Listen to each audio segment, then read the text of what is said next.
Hi, welcome back to A Rooted Life, and today we are going to be making a rich, creamy, and spicy plant-based red Thai curry. It's a quick meal that will feed your family, or it even freezes well in individual portions to enjoy later. This is a dish that I did audition for in Masterchef Canada, but I'm giving you a quicker and easier version because we are using a store-bought curry paste today instead of making our own. What you are also going to need is some pressed tofu. I usually use firm or extra firm tofu in my recipe. Once you have your pressed tofu ready to go, all you have to do is cube it into nice bite-sized pieces. You're going to want to make sure they're not too big, but not too small either, because we are going to air fry them and they are going to lose a little bit of moisture, but you want to make sure they're going to be suitable for fitting on your spoon. I put in the description below how I air fry it using my Ninja Foodie, but you can also bake this as well as fry them. It's completely up to you. And remember, you can do this in advance, so the tofu's waiting for you. You're not waiting for the tofu. For the next part, I'm going to show you how you can maximize flavor, but minimize your time.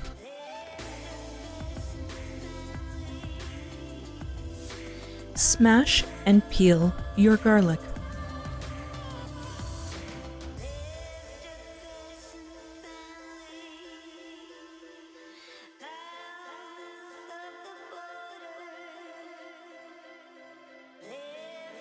Take the stem off your chilies and cut them down the center. You can cut them completely in half as well. I just do it this way because it's easier to fish them out later.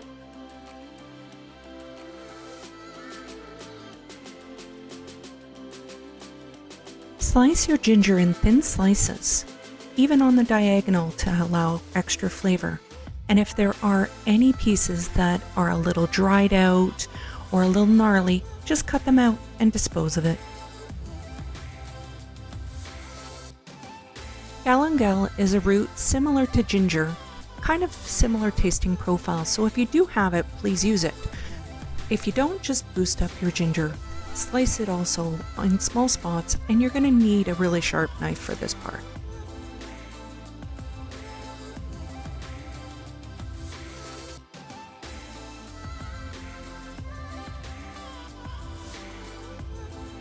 For your shallots, all you're going to want to do is peel them and then cut them into quarters.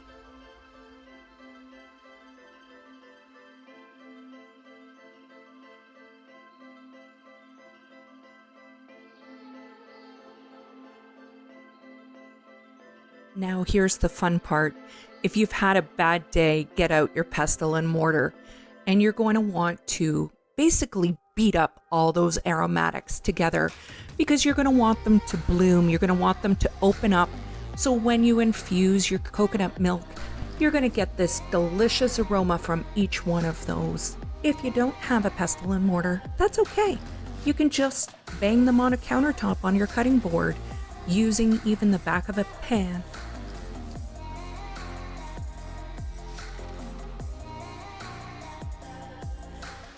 Lemongrass can be both tough and fibrous, so what I usually do is cut my bigger pieces and then I smash them to allow the aroma to really open up. You'll really smell that lemon flavor come into the air once you start bashing them. For the coriander, you're going to need to use both stems and leaves, and the leaves you're going to need to put in two separate piles. To get the aromatics ready, all we need is the stems in this part. For a traditional Thai curry, you really should be using kaffir lime leaves, but I live in a small town outside of the Toronto area, and we don't have those readily available.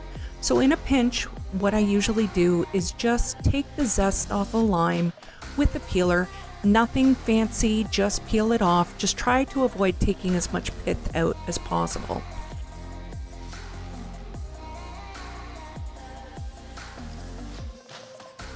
With the remainder, you just juice it. I usually have the juice of 1 or 2 limes available to prepare for my coconut milk.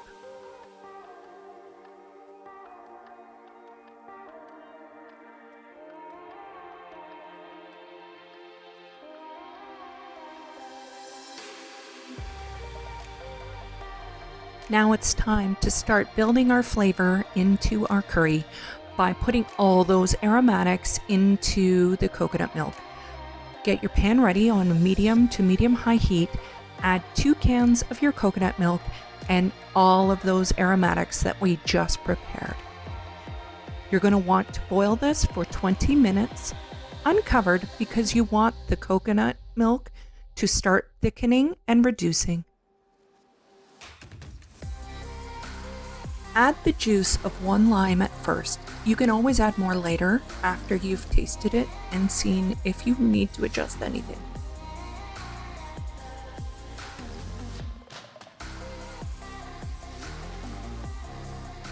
Add a couple of pinches of salt as well as some organic cane sugar. Don't put it all in yet because you're going to want to taste it to see if you need to adjust flavors later.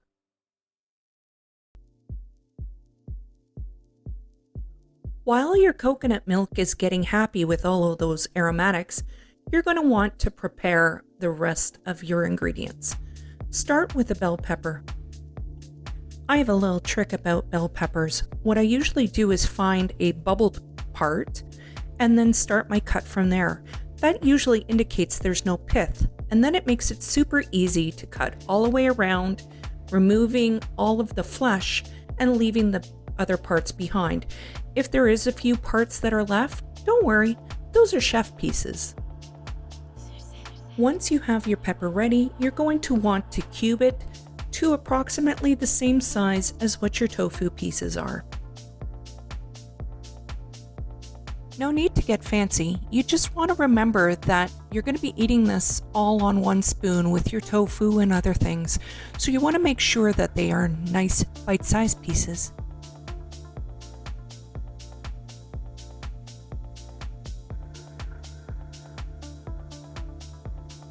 Peel and cube your onion to similar bite-sized pieces.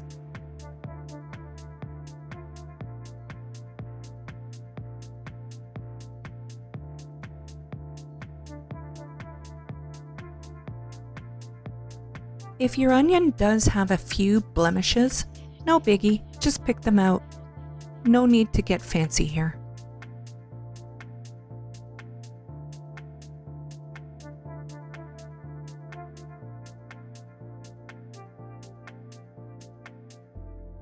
Peel your carrots and cut them on a diagonal in fairly thin slices.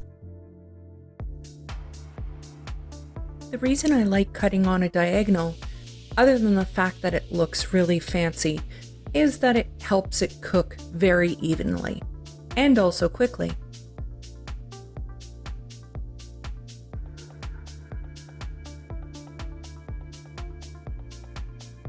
Now it's time for that curry paste, that deep, rich, red spicy curry paste.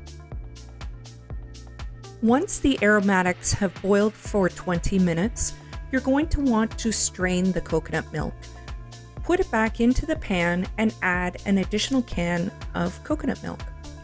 Then you're going to put that curry paste into the coconut milk on a medium to medium-high heat and use the back of a spoon to help break it down, stirring it occasionally to help it along.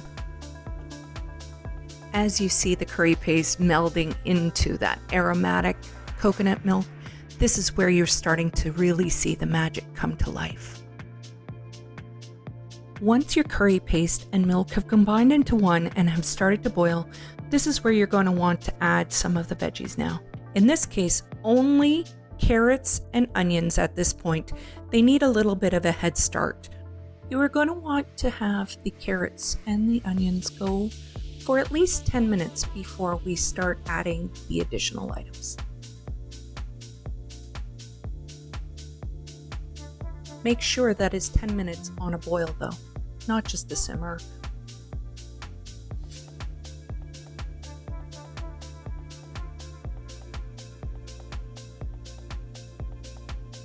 When the 10 minutes is up, add your red pepper, the Thai basil leaves, as well as the coriander leaves.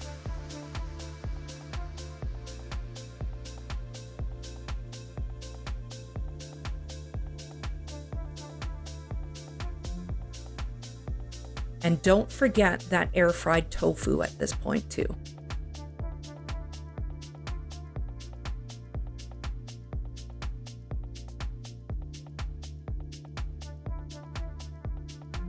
Put a cover on your curry now and boil for an additional 10 minutes.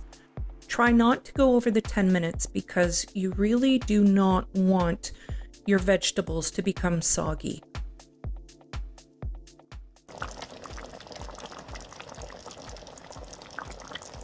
And voila, your curry is ready to go.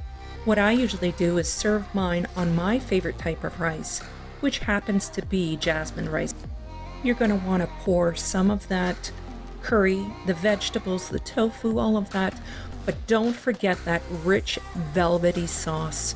That's going to seep down into that rice and make everything delicious. You can garnish with some fresh cut cilantro, and if you love someone, don't forget to warn them that it might be spicy by adding some chilies for decoration. And enjoy. I hope you have a chance to make this curry. Let me know in the comments what you think.